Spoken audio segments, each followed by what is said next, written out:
As the high street photography chain Jessops goes into administration, Steph is in Reading for us this morning. So, Steph, the idea is you're looking at how city centres can keep buzzing even in difficult times. Why are you smiling so much? What's going on?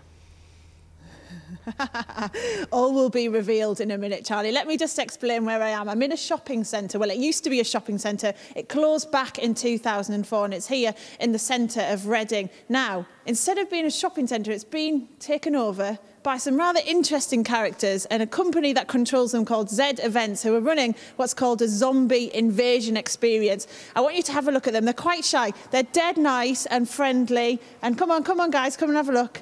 And they're actors in makeup before anyone panics, but these guys run events here. And to tell us a bit more about it, founded by zombies, but not one yourself, are you, Lee? Tell us a bit about what you're doing here. Yeah, well, it's at events. We basically recreate a zombie apocalypse as if it was real, so people get to come down for a few hours, experience what it would be like to get out the armchair instead of sitting watching a movie, kind of experience as if it was in real life. Yeah, and you don't put the makeup on yourself? Sometimes I do. Excellent. Well, let's find out how important this is to the high streets. We've got a couple of other guests here. Dan from the Empty Shops Network. Morning, Dan. Good morning. Tell us a bit about the other uses of empty spaces. This is one certainly creative one, isn't it? We're seeing far more creative uses of town centres across the UK. We've got people like East Street Art, started out as an arts organisation up in Leeds, now running 50 properties across the country.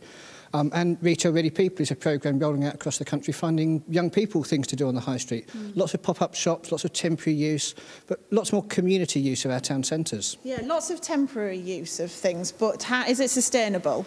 Absolutely. I've been running Revolutionary Arts, my business, for 12 years now, entirely based on pop-up activities, just using spaces as and when we need them. And we're seeing lots of other businesses do exactly that, take spaces when they need them, but not be lumbered with that property portfolio all year round. OK, well, let's bring Chris into this as well, because, Chris, you're from Action for Market Towns.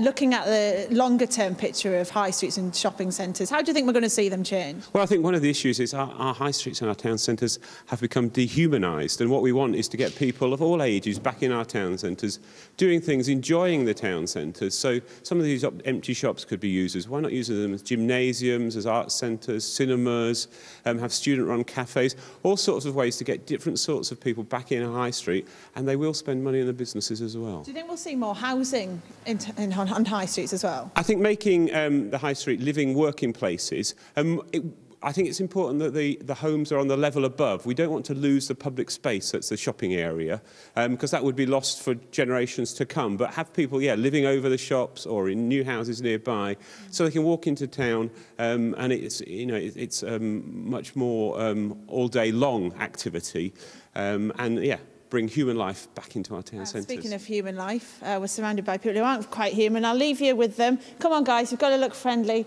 So you can stroke them and pet them. They do look very scary, though, don't they? But I promise you, they're dead nice. Sorry, I keep overusing that pun, don't I? Back to you. Very good. Oh, sweet. Steph, thank you very much. Oh. Are you watching Breakfast on BBC News? Still to come this morning.